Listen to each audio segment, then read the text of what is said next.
So let's talk first about the economic forces. Many of us think of the Stamp Act as a punitive act created out of the blue and applied only to the American colonies, and that's just not true. The Stamp Act was first used very successfully in the Netherlands in 1624. It was the result, believe it or not, folks, of a public contest, the goal of which was to come up with a new form of taxation. Some ingenious Dutchman struck upon the idea of requiring a government stamp bought for a few pennies on certain goods. So how did it get to England? Fast forward about 60 years. After many years of international war with the French, who else, and a civil war during which a king was beheaded and a dictator took charge, the British psyche is a wreck. There are continuing skirmishes between Tories and Whigs, Catholics and Protestants. They're known as the Jacobite uprisings. And there are battles, these are battles between those who want an unlimited royal power and a more limited royal power. Not just the British psyche, but the British economy is a wreck too after all this upheaval, because wars are expensive. And now enter, ta-da, William of Orange, an English prince who has lived in the Netherlands for many years. He returns to England with his wife, Mary. You've heard of William and Mary.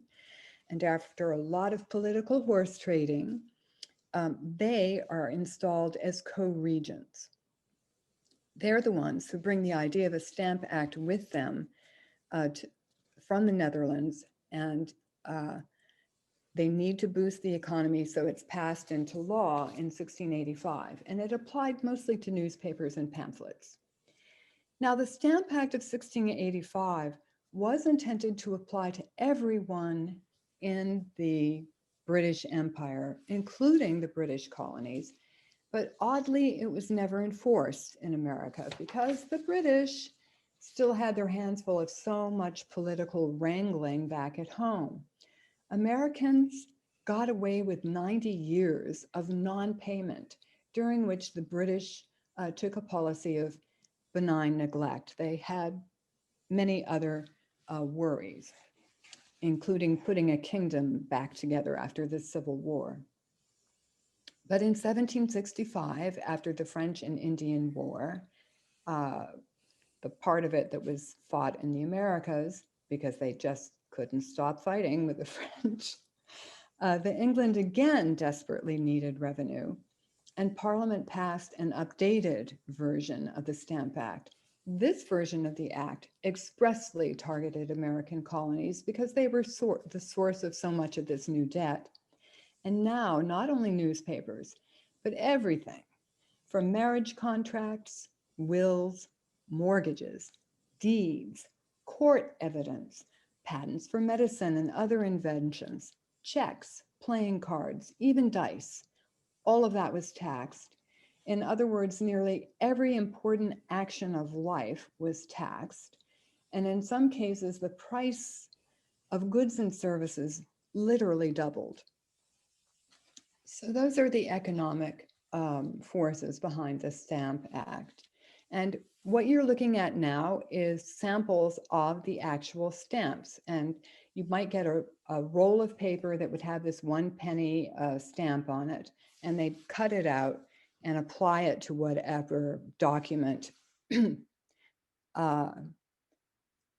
it. And here is a pack of playing cards that Colonial Williamsburg has. And at the top, you'll see it says stamp, and it says £10 penalty. Selling any playing cards unlabeled, £20 penalty. Selling or buying any label or wrapper used before. So people were trying to get around it, obviously, however they could.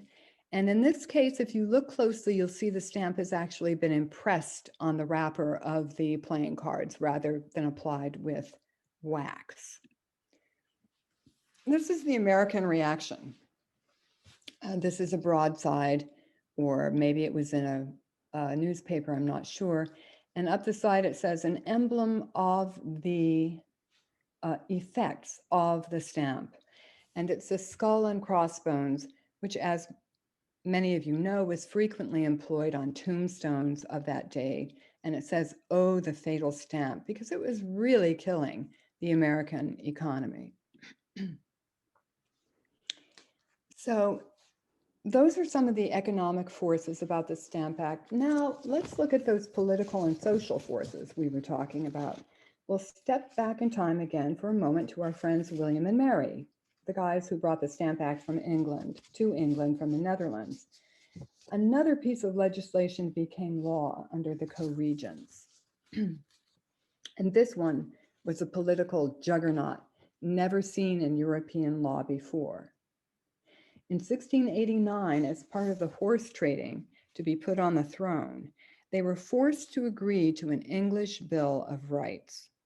For the first time in history, this Bill of Rights puts explicit limits on the king's royal prerogative, that is, his right to rule absolutely.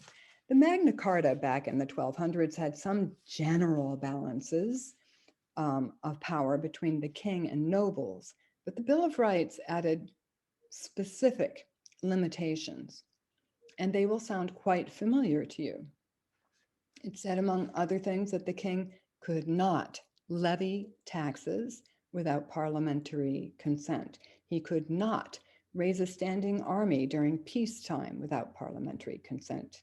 He could not deny the right to bear arms to Protestant subjects. The Catholics were different. And he could not interfere with Parliament's elections or suspend its laws. So here you see the noblemen presenting the Bill of Rights, the English Bill of Rights, to William and Mary, and clearly they'd rather eat dirt than accept it, but they have no choice if they want to be on the throne.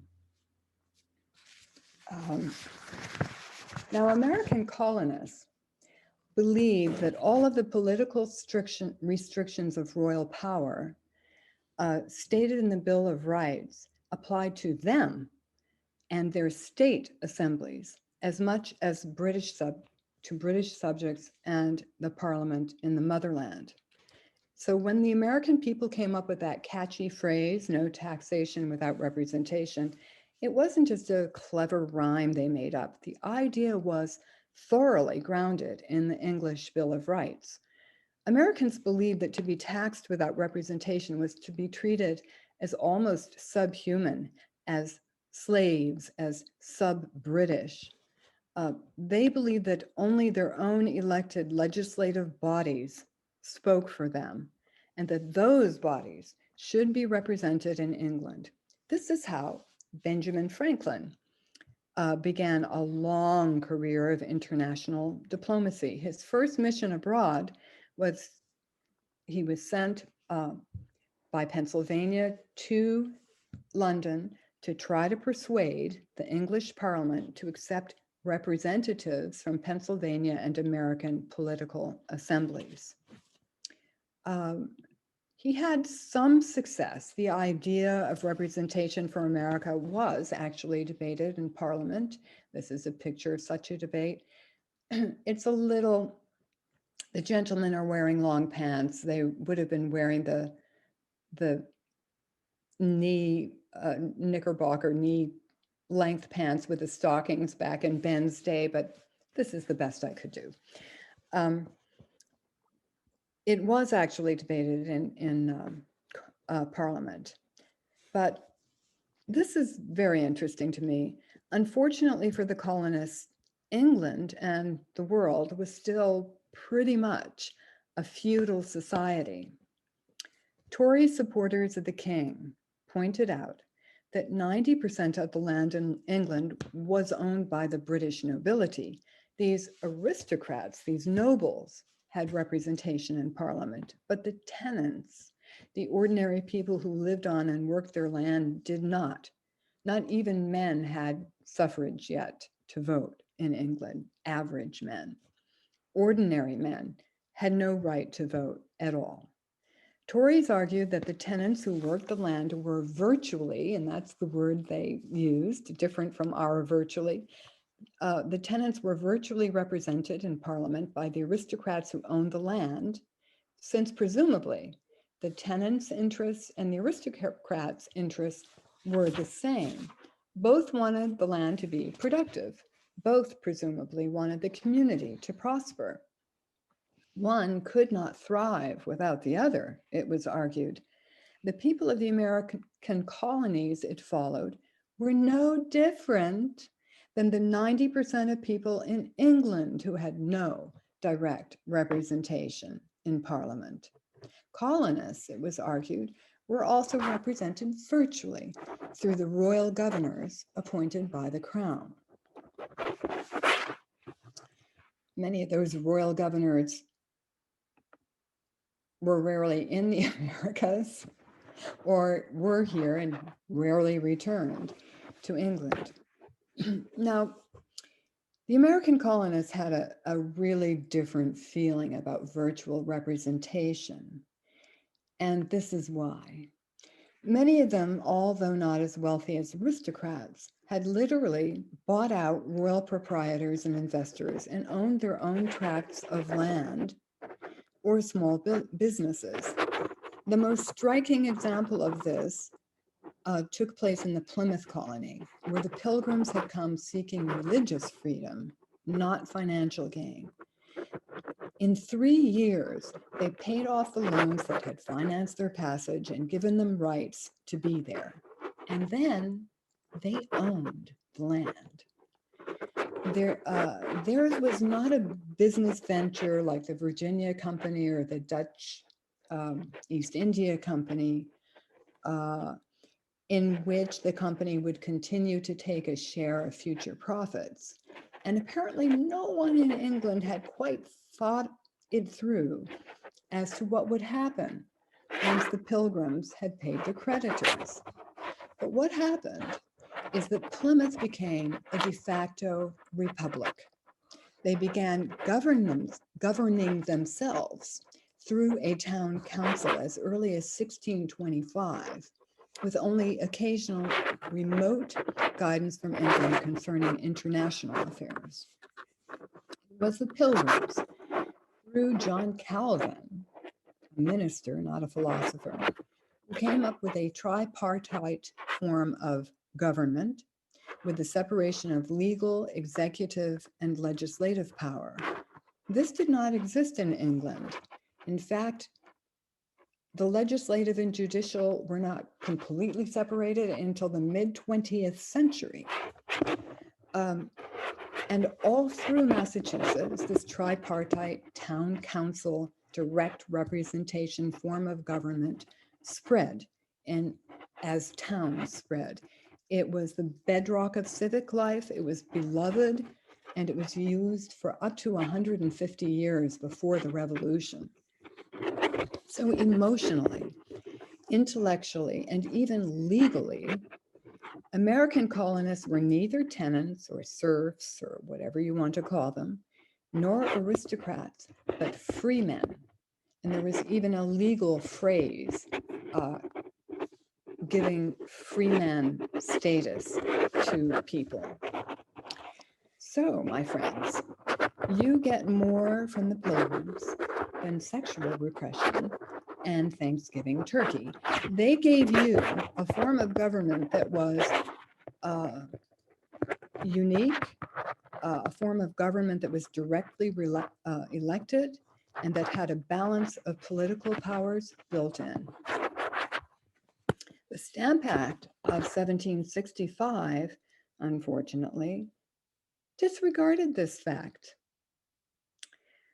And they saw the colonists as English tenants, more or less, who were represented by the royal governors, and they imposed that Stamp Act, which severely limited American commerce and social life without any direct American representation and not even much virtual representation. Now, the reaction in the colonies was explosive. So here you see a crowd of people reading the newspaper. By the way, America was the most literate society on the face of the earth at that time. We had about 80% literacy. That happened because many of the people who came here either came with some education or they came because they were Protestants, and being Protestant meant you had to be able to read so you could read your Bible. You didn't get your religious education through a priest, it was direct. So they were highly literate. They all read about this. They all discussed it in their town councils. And the quite unintended consequence, unfortunately for the British, was that for the first time they started setting up committees of correspondence. And they did that in Massachusetts and in New York to be able to have communication between patriots. The committee's purpose was to establish a unified response to the Stamp Act and a unified boycott. And within a few years, all 13 colonies had joined. So here you see the Sons of Liberty burning copies of the Stamp Act. And in the streets, excuse me, these the Sons of Liberties, patriotic Americans, organized public pro-independence actions and demonstrations. Some actions were secret, spread by word of mouth, such as the Boston Tea Party, but they also posted public notices on a so-called Liberty Tree, calling for action. Every town had a big tree in the town square. Every town had a town square with a giant tree. And they would hang British stamp tax collectors in effigy and post notices about gatherings. Excuse me. Are you seeing me and hearing me on yours? And they would post these notices calling for action. And they wore these Liberty caps. It was a soft, peaked hat. The style is called a toque, kind of like a Santa Claus hat. It goes up to a peak and it folds over on the top. And they wore them because they were based on hats that were worn in ancient Greece and Rome to distinguish free men from slaves. You could not wear a hat in ancient Greece or Rome if you were a slave. Only free men could do that. So the Liberty cap became really a symbol of the rebellion. And that's why I pointed out to you in the two preliminary prints. The Sons of Liberty led protest marches through the street. They held mock funerals, carrying coffins labeled Liberty through the street very noisily to the burial ground.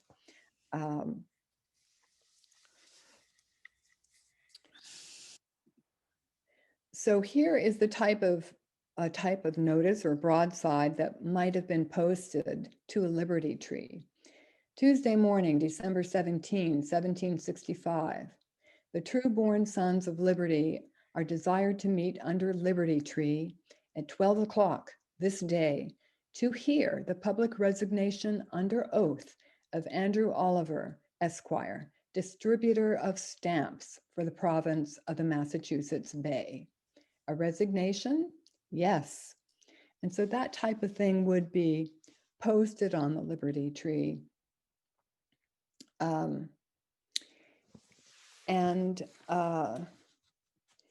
There were not just marches and demonstrations, there were riots. It got pretty wild. And this print shows the Vice Governor Hutchinson of Massachusetts running down the street before Boston patriots. One man is pausing to pick up a rock to throw at him. Somebody back here has a barrel. They may be carrying tar to tar and feather him. They had burned down his house and they were after him. He did escape, Others were not always so fortunate. If you didn't have a liberty tree, you would make a liberty pole. So this is a man-made structure that goes up with a arm horizontal to the earth, and they would hitch up patriots. If we can zoom in on this, sorry, you'll see they have somebody on the ground here. They have another person here is plucking a goose, and here's somebody with a bucket of tar, and they're preparing to tar and feather this poor soul. And this is another famous political piece from the time called "The Bostonians Paying the Excise Man." It's not clear from this piece if they're pro-liberty or not. This could be British commentary, royalist commentary on how awful these Bostonians were.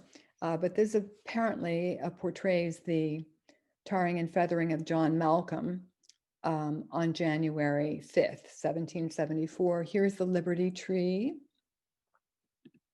If you zoom in, you see it says Stamp Act, and the broadside is nailed on the tree upside down in disrespect. In the background, you see patriots pouring boxes of tea off of a ship, as in the Tea Party. And here they're not only tar and feathering this poor man, they're waterboarding him. They have a teapot labeled tea, which they're pouring down his throat. In New York, there were riots also. This picture represents rioting in New York. There's a banner that says "The Folly of England and the Ruin of America," and there's the skull and bones again. There are loyalists on being hung in effigy and carried through the streets. And again, the Liberty Cap on a pole is a drummer and somebody blowing a horn are leading this riotous parade through the streets of New York. There was an attack on the governor's house in New York City. And so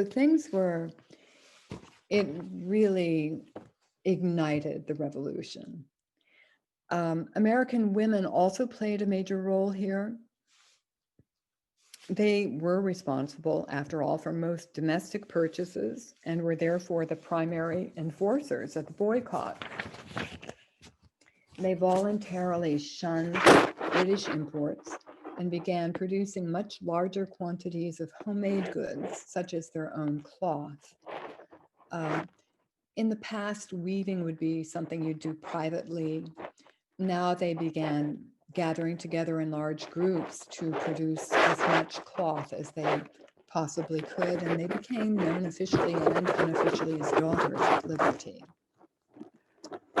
And Marta, we're hearing some scratching, like the mic is, there's something obstructing or something. Oh, it might be me moving the cursor around. Is that or it? the paper, maybe paper. Or the paper. I can't do anything about that. I'm sorry. I'll try to minimize it. Here's another picture of a Daughter of Liberty, and she's doing more than making cloth. She's locked and loaded and ready to go. So just to, as a point of interest, North America wasn't the only place with unrest because of the Stamp Act in the British colonies. There was trouble in the Caribbean. There was violence in St. Kitts and Nevis, and strong opposition in the Barbados, Antigua, and Jamaica. So lots of trouble for the Stamp Act. The death knell came when in England, merchants, there was a slowly rising merchant class. Merchants, manufacturers, and wealthy investors and trading companies began to see their exports rejected and their profits plummet. Not only tea, but shipments of glass and china, metal goods, cloth, almost any luxury goods such as furniture or wallpaper were being returned to England. The ships were coming back fully loaded with what they left with. Traders were heading towards bankruptcy. International trade was hugely important, including the triangle trade involving selling slaves into the Caribbean and bringing rum and then bringing that money back to England. So this growing merchant class had economic and political interests, and also not just the merchant class, but wealthy aristocratic investors in their businesses were seeing their investments and their businesses crash, and their interests were more aligned with the colonies than with the king. And in addition, those who had sought more independence from the king during the British Civil War were very supportive of the fight for independence in the colonies. So the Stamp Act, which had been, and here these are two more political prints now owned by BCHS. Again, you see the Native American representing the Americas with the Liberty Cap. And eventually the British come on their knees begging us to stay part of the British Empire. And this Native American is sitting upon barrels labeled tobacco for Germany, tobacco for France, indigo for Spain, indigo for the Mediterranean ports. The commissioners have laid down their swords and they want to make peace with America, not because they're eager to give them liberty, but because they really need the trade. This is a very interesting political print, a satire about, here's an Englishman wringing his hands because he's losing all of the business and the ability to trade with America. Here's an American guy with kind of a Liberty Cap with a feather in it, sawing off the horns of England's cow. And who is the cow giving milk to? Well, not to England. Here we have a very fancy Spaniard. You can tell by the doublet of his sleeve. He's Spanish, waiting with his bowl to get some milk. A very fancy Frenchman has his bowl and wants his share. Here's a Dutchman milking England's cow. Oh, it's just terrible, a terrible situation. So poor old man England, this is another wonderful cartoon, was really struggling to rein in the American colonists. I guess this is a cat of nine tails, which they might have been whipping the kings with.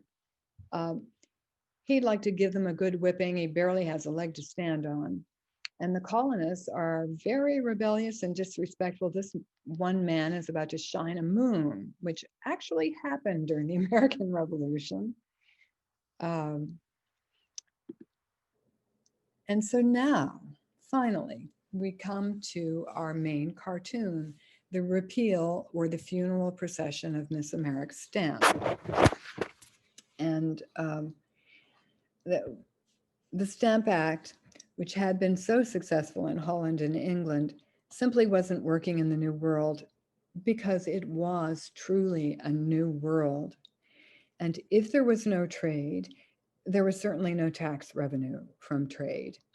So finally, with the intervention in Parliament of representatives of manufacturing towns and their own personal investments, people who had personal investments and depended on commerce and manufacturing for economic growth, the American Stamp Act was repealed about half a year after it was passed.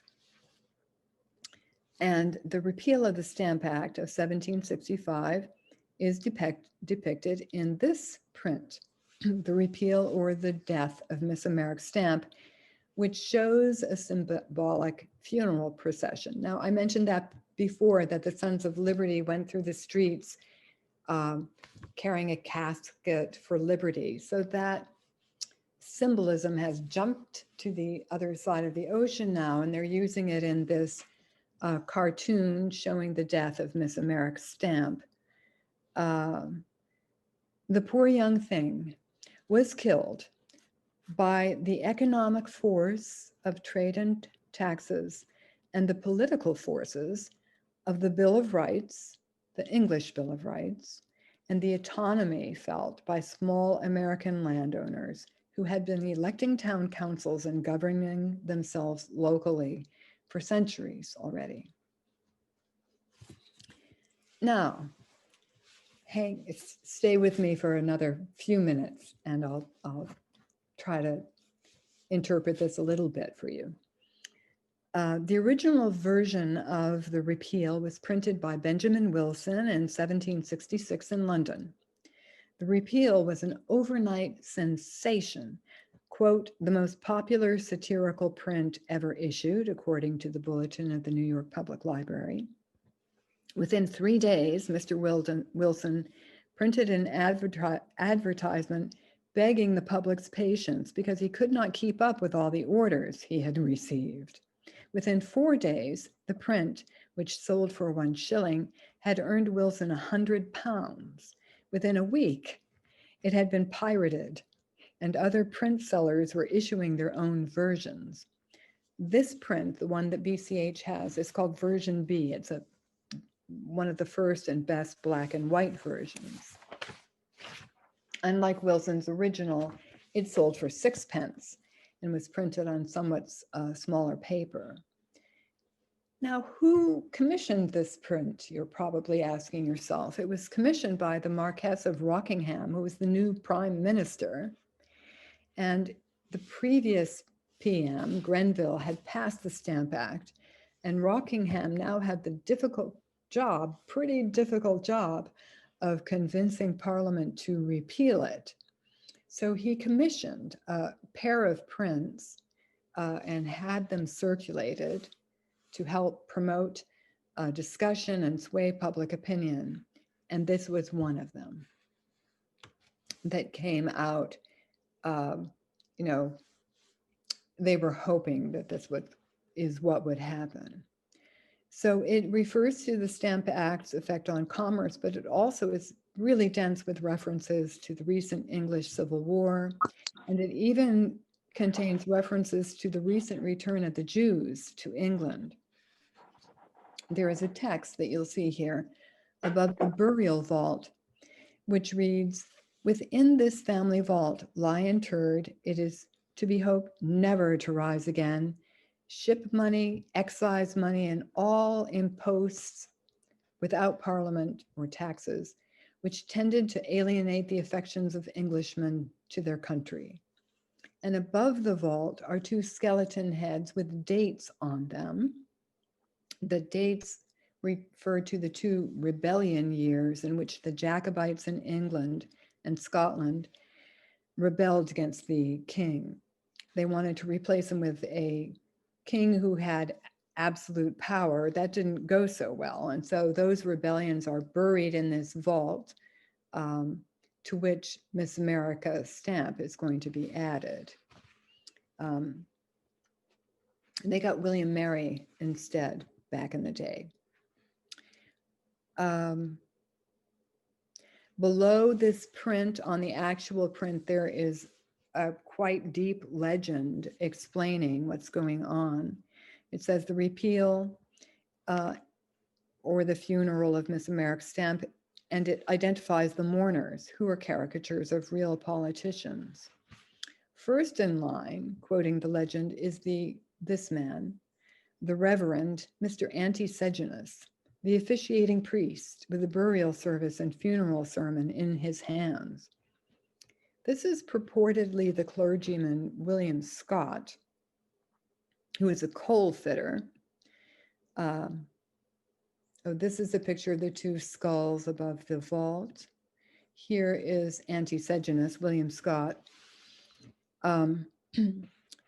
He was the son of a coal fitter, but now a member of Parliament, and he was thought by some to have risen quite beyond his appropriate station in life. Notably, he's dubbed Anti-Sejanus. So who was Sejanus? Sejanus was Pontius Pilate's Roman boss in Palestine at the time of Jesus's crucifixion. He was Pilate's Roman boss, and an anti-Sejanus then would be one who supports the Jews. So unfortunately here, we have an example of anti-Semitism that was rife in England. This figure is depicted with a kind of stereotypical Jewish nose, probably not the way William Scott looked, or a lot of Jews for that matter. The cartoon refers to the recent return of the Jews to England. The Jews were exiled from England in 1290, long before they were exiled from Spain. And they'd recently been encouraged to return with the hope that they would stimulate the economy. A lot of them had settled in Netherlands, which was the economic powerhouse of the world. So they thought, oh, maybe if we get them over here, they can help us too. And it may be that some people felt that the Jews, like the poor coal fitter William Scott, had risen above their station. In case you don't get the point, there's a small dog pissing on his cassock. Next in the procession are, quote, two eminent pillars of the law, and they're supporting black flags. And the flags had the white rose and thistle on them, which are symbols, again, of the Jacobite uprisings against the king. And there are even little numbers on the flags, 122 here, and they represent the numbers of votes for the repeal of the Stamp Act, 122 in favor and 71 against. Following them is Mr. George Stamp. This is the former Prime Minister George Grenville carrying the coffin. And therefore he's the father of the Stamp Act. And by the way, Grenville was one of the few prime ministers who have been sacked by the monarch. He was fired after a row with George III, who was going insane. And they had a fight over who should rule in his place if his condition worsened. So he got canned. He's full of grief and despair, says the legend, carrying his favorite child's coffin, Miss Americ Stamp, who was born in 1765 and died hard in 1766.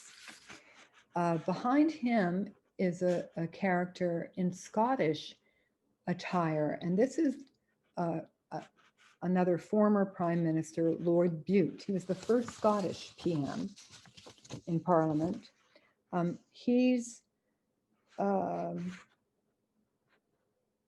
There's a lot of information. I don't want to give too much. He was well known as George III's tutor, and he wanted to concentrate power in the British Empire. Still, when our friend Benjamin Franklin saw this print, he was a friend of Benjamin Wilson, the printer, who sent him a copy. Ben said, I think it was wrong to put in Lord Bute, who had nothing to do with the Stamp Act, but it is the fashion to abuse that nobleman as the author of all mischief. So we see that fake news has been with us actually for quite a while. Immediately following Lord Bute are a couple of lords who represent manufacturing towns. One of them has a newspaper stuck in his pocket that says The Weaver. There's even a reference here to Jemmy Twitcher, who's a character in the Beggar's Opera, which was the rage of the day. It was a British opera that was insanely popular.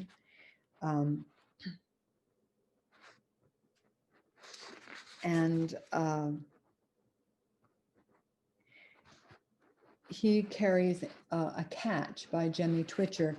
Jemmy Twitcher was a character in the Beggar's Opera who The Beggar's Opera was depicted common people as sort of Robin Hood-like figures who were battling a rigged system of privilege. Jemmy Twitcher was a character who worked with the common people when it was convenient and betrayed them when it wasn't. So this fellow is carrying a catch by Jemmy Twitcher. A catch is a round like Frere Jacques. Frere Jacques, Frere Jacques. It starts and then another person starts the same melody and another, kind of indicating that politics is the same old thing going round and round. And there are additional characters leading up the back of the parade. And behind them, you see in the harbor 3 ships named Rockingham, the PM who commissioned the print and who wants to get rid of the Stamp Act. 2 other ships, Grafton and Conway, his secretaries of the Treasury. You see goods being returned here from America. This is stamps from America, black cloth from America, returned from America. And there's even a statue of William Pitt being unloaded that America sent back and said, we don't want a statue of this royalist. So this particular print is really, really packed with information. And all of these figures would have been pretty easily identifiable by the British upper class and many others. And the point driven home that you could have this, or you could have trade revenue, which is real revenue. So that shows the British grip on the colonies would have to be loosened. So after the Stamp Act was repealed, we got back to business as usual, and the potters in England started producing teapots labeled with Stamp Act repealed, which they proudly shipped to America because they were sure that everybody would want to buy one. And that is the end of the discussion of cartoons and the Stamp Act for the day. Thank you very much.